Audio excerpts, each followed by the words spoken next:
our family's happiness was destroyed by my own sister. She stole my husband and they both suddenly disappeared. However, less than a year later, an invitation to their wedding arrived from my sister. To my shock, my high school-aged son said that he would happily attend his father's and aunt's wedding. What? How could you? Why?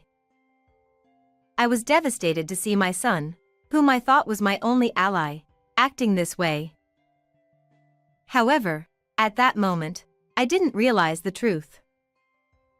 My son was actually angrier than anyone else. I met Shane, who was 5 years older than me, through a friend, and we got married a year later.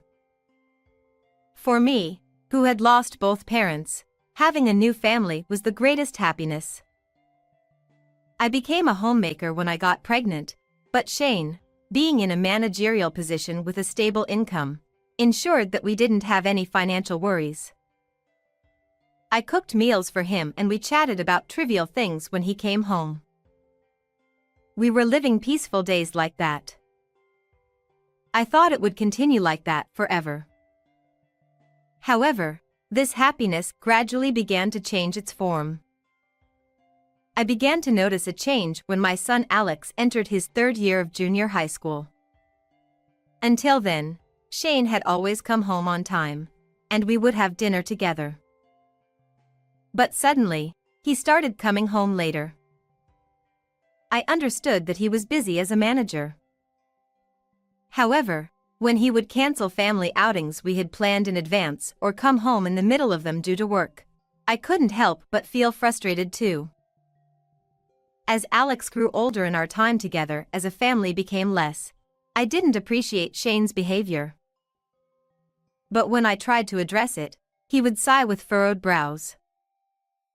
Being a stay-at-home mom must be nice. It's my job, so it can't be helped. You get to relax at home because I'm the one working. When he said that, I was left speechless. However, he might not have realized that whenever he came home late, there was always the lingering scent of a woman's perfume that I didn't recognize. Is it really just work? Despite my suspicions, I tried to convince myself that he might have business dinners at places where there are women. But just because I tolerated it didn't mean his behavior would change. I couldn't talk to my son about it, so I decided to talk to my sister Penny. Although we were sisters, she was quite different from me, with a carefree and adventurous personality. She'd changed jobs frequently and moved around a lot. She even missed my wedding because she was abroad at the time. I heard that she happened to live nearby, so I decided to visit her. Little did I know that this decision would drastically change my life. When I headed for Penny's place, I saw an unbelievable scene. There was Shane, who was supposed to be at work, hugging my sister openly right at the doorstep. "Why are you here?" Shane was surprised that I spoke to him, but it was only a moment before he started to become defensive. Who I hang out with is none of your business. Stop making a scene here. While my husband was red-faced and shouting, Penny remained indifferent to it. Ah, you finally caught us. What brings you here so early in the morning? I was filled with questions about how Shane and Penny, who barely knew each other, ended up like this. As I listened to their explanation, it seemed that when my sister had visited our house, I wasn't home, so Shane welcomed her instead. It turned out that it was the first time Shane had properly met Penny, and he fell in love with her at first sight. From there, their relationship began. Don't give me that scary look. That's why you're going to lose your precious husband. As Penny pulled his arm closer, I noticed the faint scent of her perfume, which was the same one that always lingered on my husband's clothes. Shane has been cheating on me with Penny, even lying about going to work. I suddenly got sick and I wanted to leave that place as soon as possible. I feel sick. I don't want to see your face. I'll come to hear your explanation tomorrow, so don't come home today. I somehow made it home struggling with dizziness and I spent the night crying. I got aghast when I headed back to my sister's place after I'd calmed myself down the next day. I rang the doorbell, but there was no answer. So I peeked through the gap in the curtains. I saw the house was completely empty, no furniture or anything. They disappeared unexpectedly. What is going on? How could they do this overnight? Of course I got questions about it, but I realized that if it had been planned in advance, it was possible. They must have set their plans because of being found out by me. I was filled with anger and emptiness. I realized that I had been completely betrayed. I returned home with heavy steps, and I found an envelope in the mailbox. There was a divorce form with my husband's section filled out. I don't have the strength to cry anymore.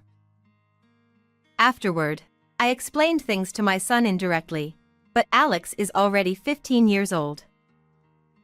He seemed to understand everything, nodding without much surprise.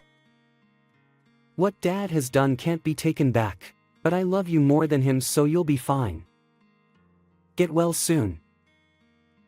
I would have probably broken down much sooner without Alex. The determination to do my best for my son's sake gave me strength. I have him. With that thought, I turned over a new leaf and started working part-time to cover his school fee, putting all my effort into it. When my son successfully passed his entrance exams and got accepted into his desired school, I was overjoyed with him. However, we got a letter from those flipping too. After a year they disappeared as if they wanted to ruin our lives. It was a wedding invitation from Penny and Shane. I don't even want to see their names anymore. What the heck are they thinking? I couldn't bear it, especially when it was addressed to my son. I got furious about the thought of them still trying to involve themselves with my family, so I headed straight to the trash to throw it away.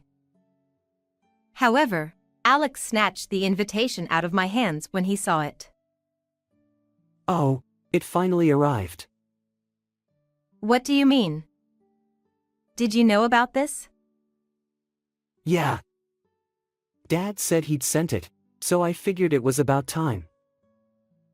My mind went blank and I got frozen by Alex's words. My son, who had apparently been in contact with Shane, was now smiling as he looked at the invitation. What? How could you? Why? I thought he was carrying the same burden of sadness as me, but I never imagined he had been in touch with his father. When I found it out, I couldn't help but blame Alex. But he remained unfazed. Mom, haven't you noticed? I've been waiting for this moment. He said with a cheerful tone, but I couldn't understand what he meant. You know, at that moment, I still didn't know what my son was planning to do. And then the wedding day arrived. Having been informed of my son's plan, I followed his instructions and quietly hid in a corner of the venue. Amidst the blessings of many guests, the reception finally began. Seeing Shane and Penny, filled with happiness as they sat at the main table, made my heart ache. Here I am, following Alex's instructions, but is this really okay? I felt like I was going to be crushed by anxiety, but then the moment finally arrived. Today, he has prepared a special speech to celebrate his father. The host introduced my son like that and thunderous applause erupted from the audience. Alex stood up from his seat and slowly walked towards the stage. Shane watched our son proudly, while Penny smiled happily. Alex, looking a bit embarrassed, got on the stage and took out his prepared speech. However, The atmosphere in the venue was about to change drastically. Congratulations on your wedding, Dad, and Kelly. The newlyweds turned to look at my son in surprise. Hey. It's Penny, not Kelly. Penny. My husband hastily stood up in a panic, but Alex remained calm and composed. Oh, right. Kelly is the name of my real mother, whom Dad selfishly abandoned. The audacious woman, sitting next to my dad, who stole a husband from her sister and even dared to have a wedding, is Penny. My bad. The venue was left in stunned silence at my son's words. After a while, the guests began whispering to each other with puzzled expressions. What are you saying? Stop this nonsense. It's not what you told me. Ha! What were you expecting, Dad? Did you think I'd give some touching speech? At that moment, my son gave a signal, and a video started playing on the large screen in the venue. On the screen, it showed my son and husband having a meal at a restaurant. Shane, in the video, appeared to be drinking, his face flushed. You have it tough, huh? Having such a ugly woman as a mother, who's only good at doing housework. Just leave that house and come to mine. Don't say things like that. But let's keep meeting up like this, okay, Dot? Yeah, sure. Just keep it a secret from that old hag. She'd make a fuss if she found out, you know. The venue was filled with my husband's vulgar remarks and crude laughter, making everyone uncomfortable. While Shane and Penny got paler, Alex was having a big smile. I love my mom and I'm proud of her. I don't know what you hated so much, Dad, but you abandoned your family and went after Mom's sister, right? That's something I could never do. Stop talking. Don't spread lies, especially when colleagues from work are here.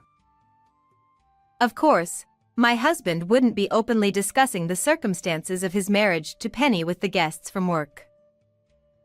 Looking at the seats of our work-related guests, I saw everyone with furrowed brows, wearing stern expressions.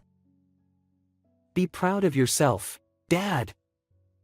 You've chosen your own happiness. I think it's amazing to pursue love so passionately, even if it means destroying a family.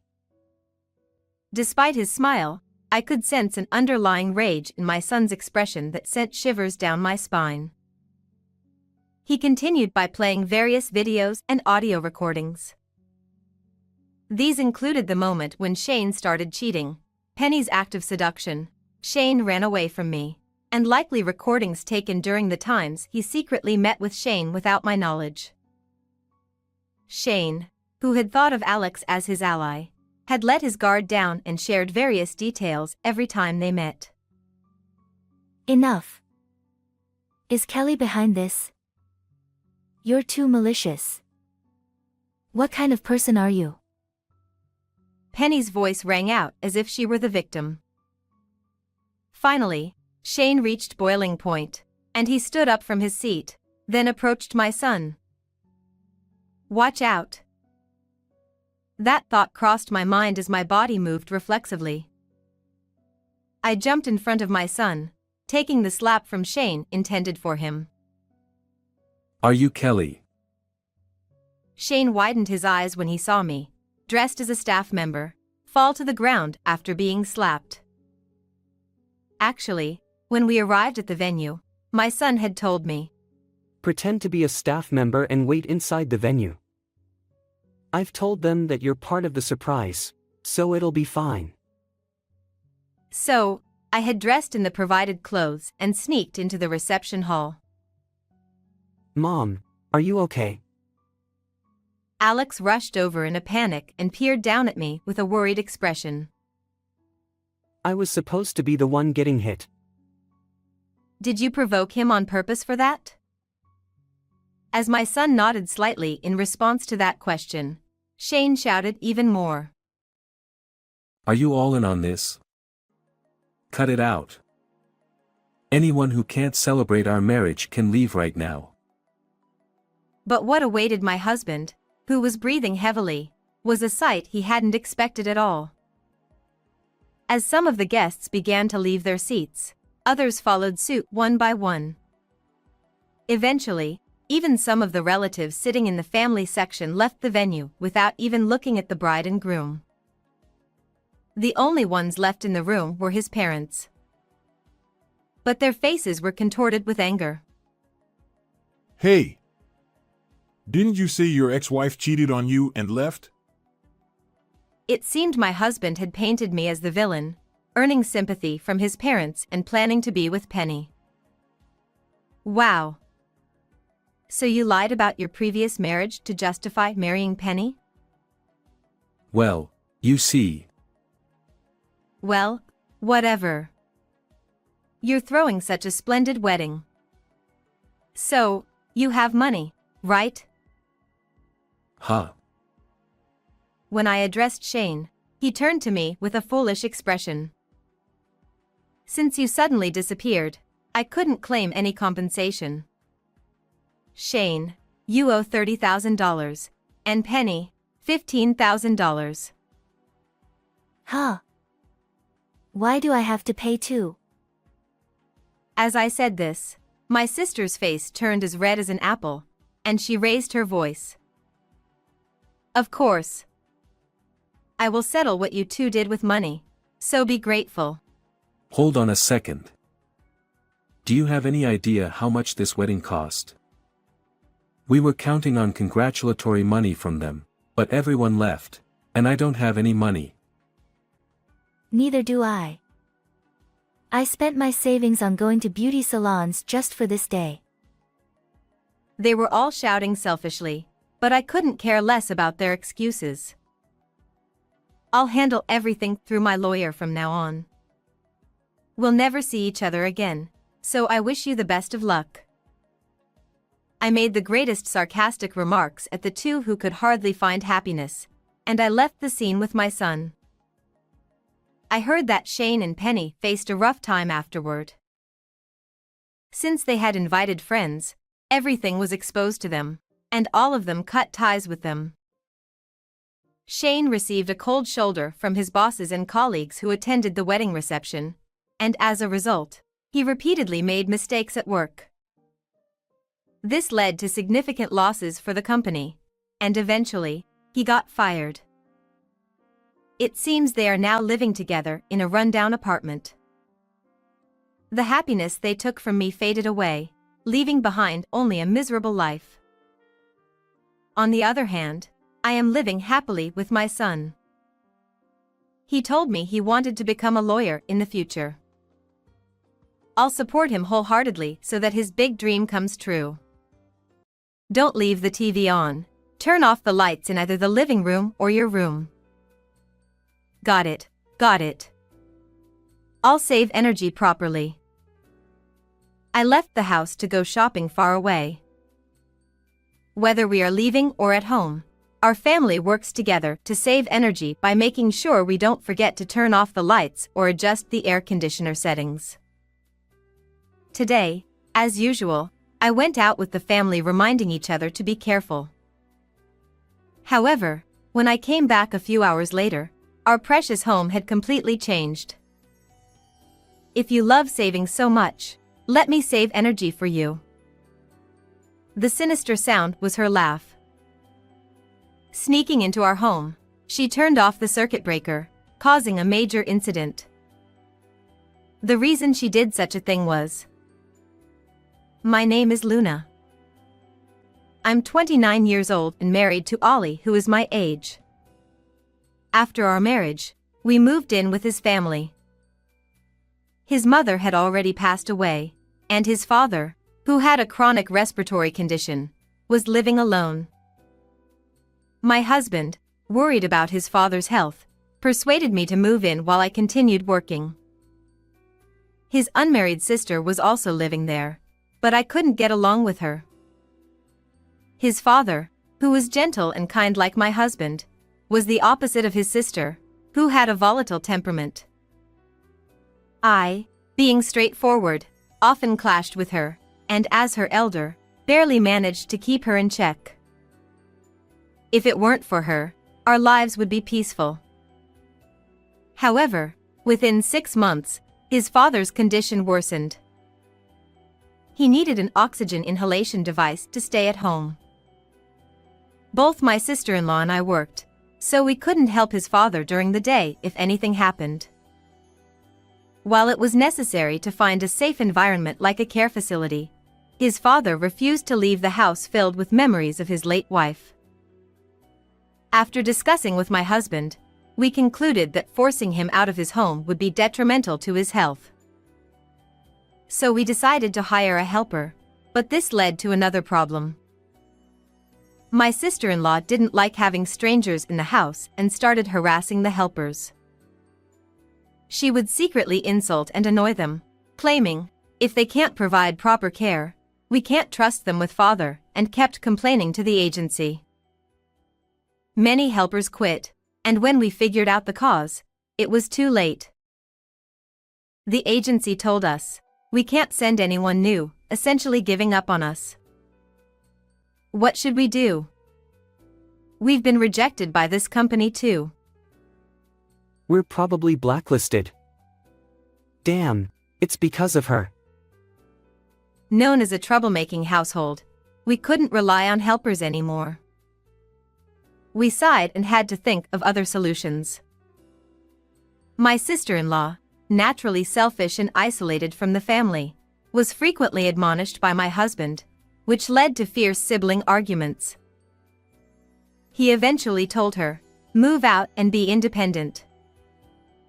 But being scolded only made her more hostile towards me, the less resistant target. You're the one who got married into this family, so you should take care of him.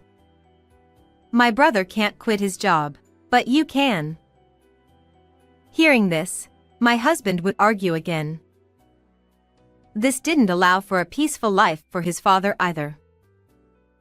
Though it was annoying to agree with her, there was no other choice. His father, concerned about my unfamiliarity with the environment, put on a brave face to help me settle in. Feeling indebted to him, I said, I'll quit my job and take care of your father. I'll also start learning about caregiving. He's my family too. When I decided to resign for caregiving, both my husband and his father tearfully thanked me. Learning about caregiving from scratch was difficult, but his father always encouraged me kindly.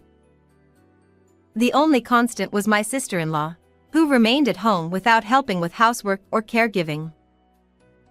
On her days off, she would disappear, likely going out to have fun. Though I spent more time at home, with caregiving and studying, it was hard to keep up with everything. Despite dividing chores with my husband, there were gaps, and she would quickly criticize. You decided to do both caregiving and housework, right? You like doing everything yourself, don't you? Whenever I retorted, she would respond with sarcastic remarks. She continued to harass me but would get caught and scolded by my husband. Every time, she would say, "Father is too kind to say anything. I'm saying it on his behalf." Naturally, there was no improvement, and dealing with her constant interruptions was increasingly stressful. I felt immense respect for the helpers who managed to care for his father while enduring her behavior. Both his father and my husband were fed up with her persistent attitude. One day, while secretly discussing with my husband how to encourage her independence, she announced, "I've got a fiancé, so I'm moving out. Bye, Father. I'll visit sometimes." She left suddenly, and while we were taken aback, the house became much more peaceful without her chaotic presence. Though there were discussions about moving his father to a care facility due to his age and condition, I had become more adept at caregiving, so we decided to continue home care. Though she lived with her fiancé, she frequently returned home. "What's for dinner? It'll just go to waste, so pack it for me. I'll take it home." It seemed she was relying on leftovers to avoid cooking for her fiancé. Her selfishness remained, treating me like a housekeeper. Don't order Luna around without helping, Anna. Yes, yes. Sorry, Luna. Satisfied? Now hurry and make dinner. She ignored his mild reprimand, brushing it off. Honestly, cooking the same amount as before wasn't the problem. The real issue was the expenses. Despite moving out, she contributed nothing financially while taking advantage of everything, straining our budget. Moreover, she had no sense of saving energy or money. "Anna, please turn off the lights in unused rooms. Are you going to the bath or not?" She lay on the sofa, playing games on her phone, with the TV on and all the lights in the bathroom and changing area turned on, but with no intention of moving. Trying to get her to choose between the game and the bath, she glared at me. "Fine. I was just about to go, so don't interrupt me." Always nagging about saving energy like an idiot. It's not even significant savings. "You're so stingy, old lady." Anna. How dare you speak like that? "I meant big sister. Don't get mad over a small word." Her retort followed his scolding as she finally turned off the TV and went to the changing area. Though she argued, she listened to our requests. Despite years of work and having a fiancé, her maturity remained that of a rebellious teenager. I no longer expected her to act her age. Our relationship hadn't improved even after she moved out, maintaining tension. I thought energy saving could connect our family, but that too seemed challenging. One day, I was driving to a large shopping mall in the suburbs, quite far from home. I had gone out shopping at my father-in-law's request. It's not that he can't go out himself, but he needs to carry a portable oxygen tank whenever he does. Though the tank has a trolley, it's still heavy and cumbersome for my elderly father-in-law. Moreover, the nasal cannula makes it evident that he needs oxygen therapy, prompting sympathetic remarks from acquaintances he meets. Tired of being pitted, my father-in-law seldom goes out and often stays at home. Although he had made such requests many times before, my husband usually handled them when he was home. I was careful not to leave my father-in-law alone, but this time, I had no choice but to go out. Though I was worried, I knew he wasn't helpless. He only needed the oxygen tank for breathing, but he was still capable of doing many things on his own. I urged him to use the air conditioning adequately despite our efforts to save electricity, and then I set off for the shopping trip. After completing my shopping without any issues, I returned to our parking lot a few hours later, carrying the purchased items. Although I had left before noon, it was already late afternoon by the time I got back. Before entering the house, I picked up my phone, thinking my husband might have sent a message about dinner. But as soon as I saw the screen, I was shocked. What? There were countless missed calls. The calls were from my husband, my father-in-law, and the general hospital my father-in-law frequented. Cold sweat broke out on my back. I had switched my phone to silent mode while driving, a habit I had followed today as well. I hadn't realized the calls had come in. Anxiety welled up inside me. I first tried calling my husband back, but despite the repeated ringing, he didn't answer. Growing increasingly anxious, I next called my father-in-law's number, but he also didn't pick up. Desperate, I finally called the hospital's number. A receptionist answered, and I inquired about my father-in-law, struggling to stay calm. He is currently hospitalized. I can't provide more details over the phone, so could you please come here? After being transferred through several departments, I received this information and froze. I responded that I would come immediately, hurriedly started the car again, and drove off. The traffic on the road seemed to reflect my anxiety. My father-in-law had been fined before I left, seeing me off as usual. Why had he suddenly been hospitalized? I deeply regretted leaving him alone. Arriving at the hospital, I followed the receptionist's directions to his room. Walking down the tense hallway, I quietly opened the door to find my husband already there. We exchanged surprised glances. He explained that he couldn't answer the phone because he had been waiting for my father-in-law's test results. I, too, had been unavailable while driving. I'm sorry I couldn't answer your call. It's fine. How is your father? Prompted by him, I looked at my father-in-law lying in bed. Though he looked slightly pale, his breathing seemed steady. He's okay. There's no serious issue. He's just here for some tests. Actually, Hearing from my husband that my father-in-law wasn't in danger finally allowed me to breathe a sigh of relief. But why had he been hospitalized?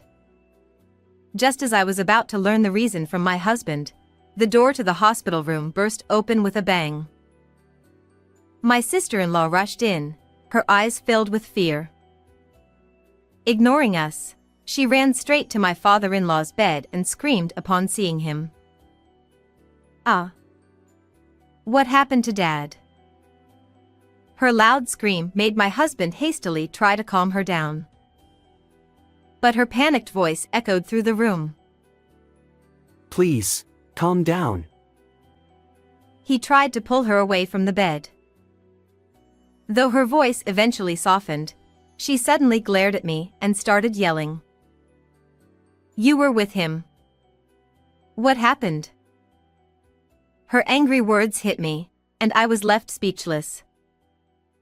My husband tried to intervene and calm her, but her anger was still directed at me. Amidst the confusion, I felt a strange sense of unease. While my father-in-law needed oxygen therapy, such a sudden hospitalization seemed unlikely. Please, let's calmly discuss this. My husband turned to us, speaking quietly as he explained what he knew. It seemed my father-in-law's oxygen device had lost power. After I left, he had been resting in his room when the device powered off. He woke up struggling to breathe, tried to turn the device back on but it wouldn't work, and couldn't reach either my husband or me. He managed to connect his portable tank and catch his breath but grew anxious about our return.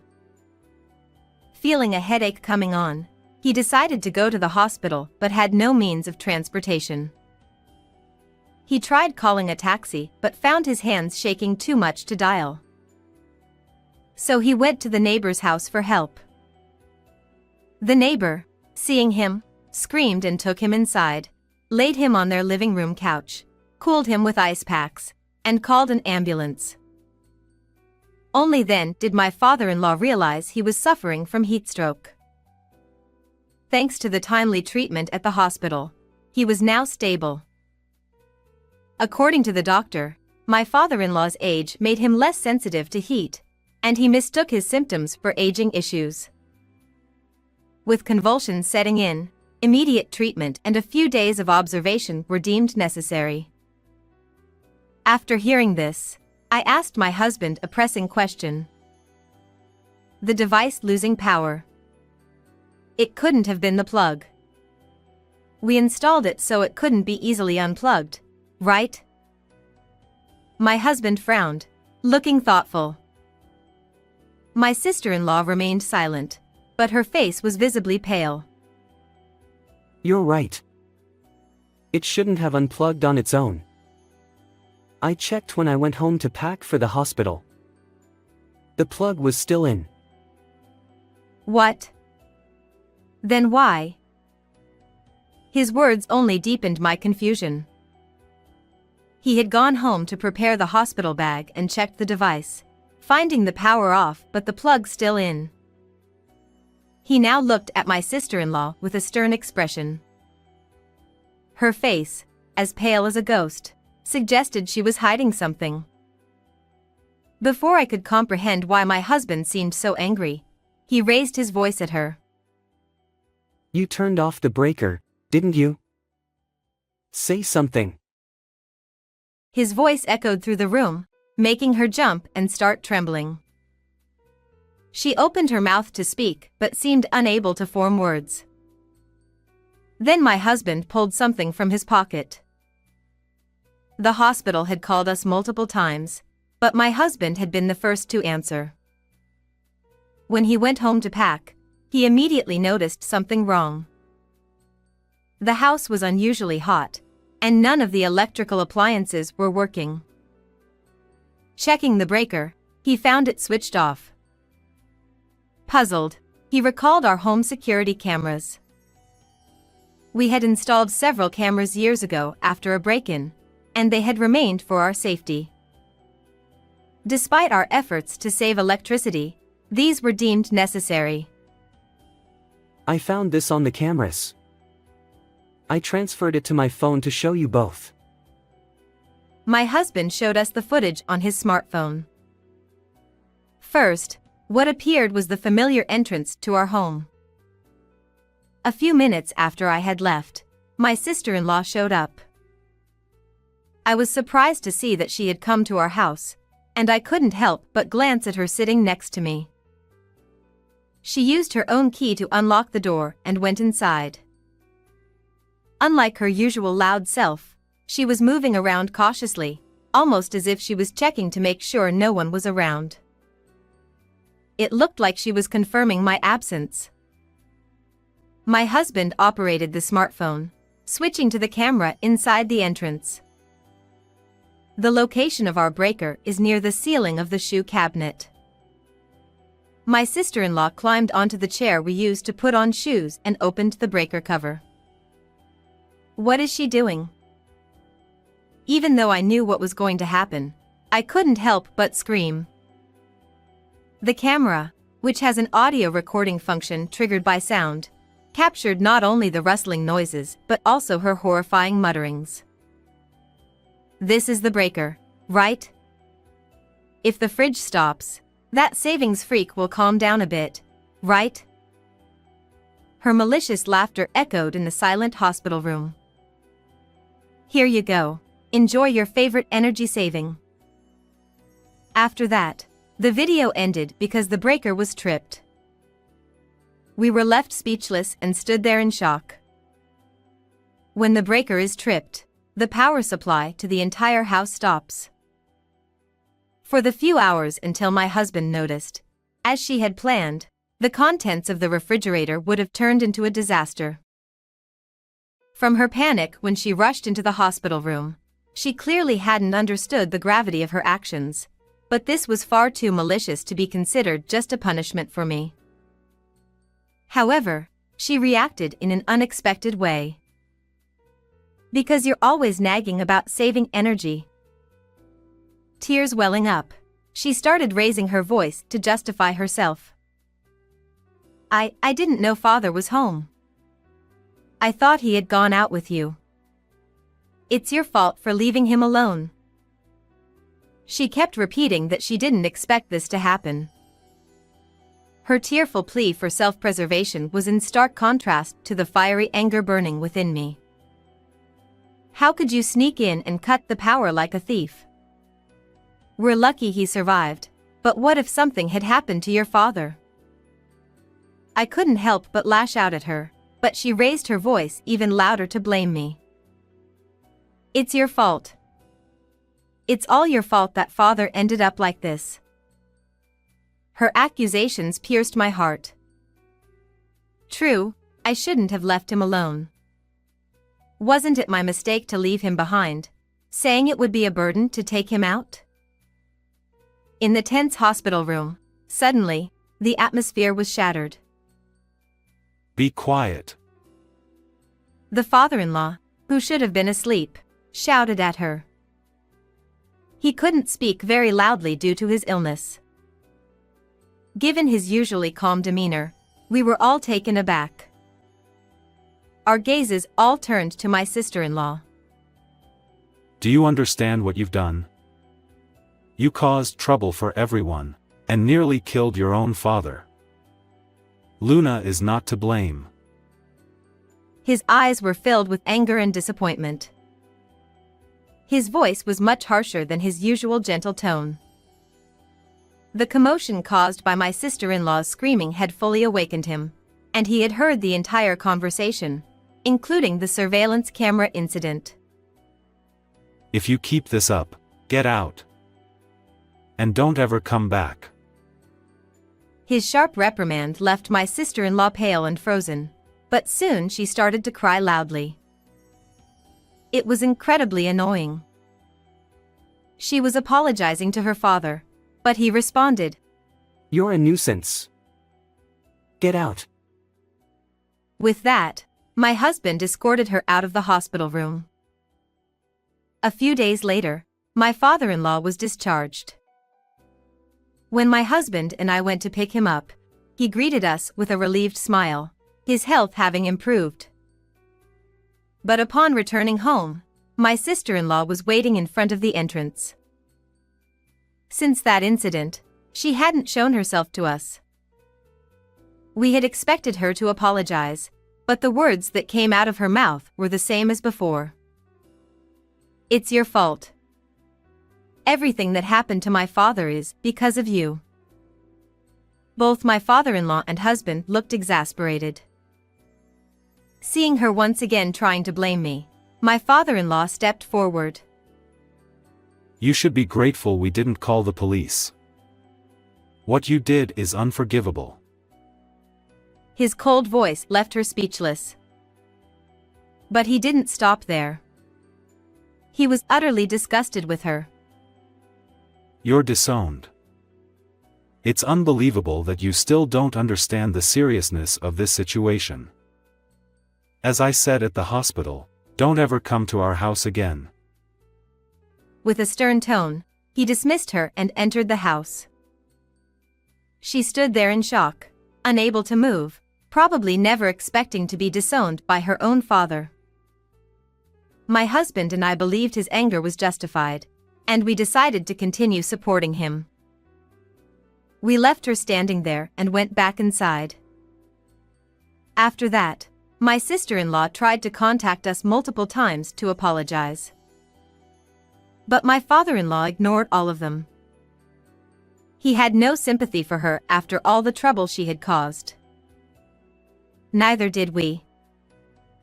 My father-in-law refused to support her financially for her wedding or honeymoon and declared he wouldn't attend the wedding. Incidentally, I was once ambushed by her outside our house. She pleaded with me tearfully to persuade my father-in-law, but I had already decided not to forgive her. I listened to her entire apology and then left. Eventually, her fiancé found out about everything.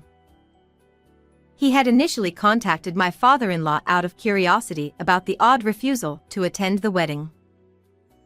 When he learned that my sister-in-law had caused the emergency hospitalization by cutting the power, he turned pale and apologized to my father-in-law. Unlike her, he was a sensible person. He said, "What she did is attempted murder," and ended their engagement. They hadn't moved into their new place yet, so that was cancelled too. My sister-in-law had already quit her job, claiming it was for the marriage. She had spent most of her savings on spa and beauty treatments in preparation for the wedding, so she was nearly broke. They had already sent out the invitations, so she had to bear half of the cancellation fee. She ended up struggling with debt due to her own actions, but she finally understood she couldn't show her face to us anymore. Meanwhile, the three of us lived peacefully. Without her chaotic presence, my father-in-law's condition improved. Considering his age, we couldn't be complacent, but for now, we didn't have to think about moving him to a care facility. We are even planning a trip. How was this story? Please don't forget to subscribe to our channel. See you in the next video.